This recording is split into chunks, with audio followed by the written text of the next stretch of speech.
Francis DeSouza, CEO of the biotech firm Illumina. You know, if there's a theme that I'm hearing kind of macro here in Munich, it's awareness of the big global risks that are facing us and then preparedness for those, right?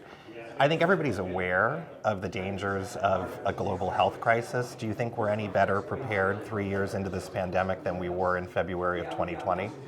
Yeah, I think we've made a lot of progress over the last few years. So the good news is that a lot of the invention for the tools required to make us better prepared has happened, and it's happened because it needed to happen over the last few years. And so we have the tools now to be able to track globally to see if we have an outbreak. We have the tools to take that information and create vaccines, diagnostic tools. And so we've made a huge amount of progress. We also have an awareness now that understanding if an outbreak is happening is not just a public health priority, but it's also a national defense priority, and that we need to watch for not only the next coronavirus, but bioterrorist attacks, emerging antimicrobial resistance. So we've made progress over the last few years. Now, when you talk about surveillance, right, it seems like easy to do on the local level. We've heard about smart sewers that can detect polio in the water or COVID. The problem really is communication, right? So how do you envision a network that gets countries, regions, continents to be effectively communicating with one another about what they're finding through surveillance? Isn't that the only way to really do it globally? You're absolutely right. That ultimately, a pathogen surveillance network needs to be global. Another of the lessons we learned from the pandemic is that what happens in a market somewhere around the world actually matters to all of us. And so in addition to creating a national infrastructure, which, as you said, we have the tools to, we need to put into place the relationships, the bilateral, the multilateral communications between countries to share pathogen information.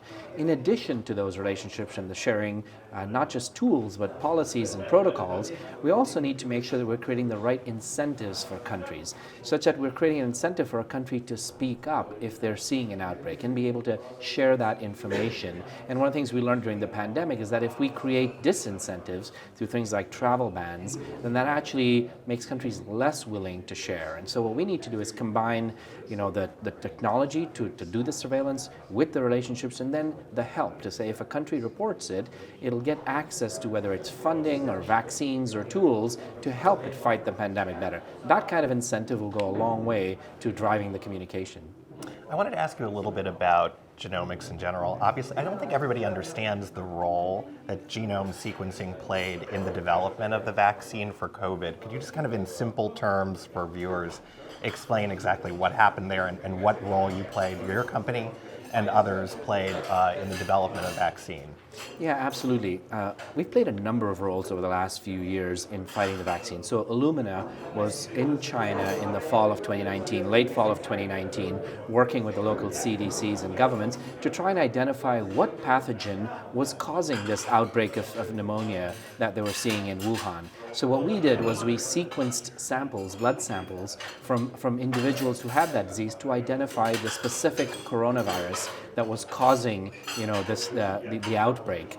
And then we had one of our customers publish that sequence. And so that sequence then ended up being used as the foundation for the vaccine development programs in companies like Moderna and BioNTech. And so when that sequence was published on January 10th of 2020, that kicked off those vaccine development programs. It's really interesting to note that, for example, Moderna never had the live virus on their site as they launched their vaccine development program. The entire program was driven by the data that was published coming out of China.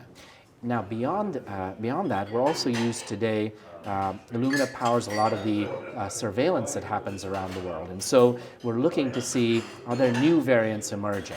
And as the new variant emerges, is it likely to escape our diagnostic tools or evade our vaccines? And so genomics has played a role in identifying the outbreak, identifying the pathogen, helping drive the vaccine development programs, doing the surveillance. And so it's really emerged as an important tool in fighting outbreaks and pandemics. Much in the same way that artificial intelligence right now is kind of the big buzz topic and also a little bit scary for all of us, right, as it sort of progresses at rapid pace. I think the same can be said of genomics, and I'm just sort of curious from your perspective, what kind of regulation do you think there should be overall globally, and what entities do you think should be in charge of that? Yeah, I think you're right in the sense that the pandemic has really accelerated, the development of genomics tools, the understanding of what genomics can do in terms of helping fight a pandemic, the creation of genomics, not just diagnostic tools, but also vaccines and therapies. And so I think on the plus side, we've seen just a lot of awareness and understanding. What we need to do going forward is understand, how we want that deployed, make sure it's funded, what the policies are. As I talked about, for example, if a country reports an outbreak, we need not punish that country as we've done historically, but help that country. And then as we look forward, there's a whole new field emerging around, gene editing, and that is opening up a whole new field of therapies and vaccines. And I think we need to think hard about, what are the boundaries we want to put around what kind of gene editing do we want, and then what really shouldn't be allowed in any way. Francis DeSouza, thank you so much. Thank you.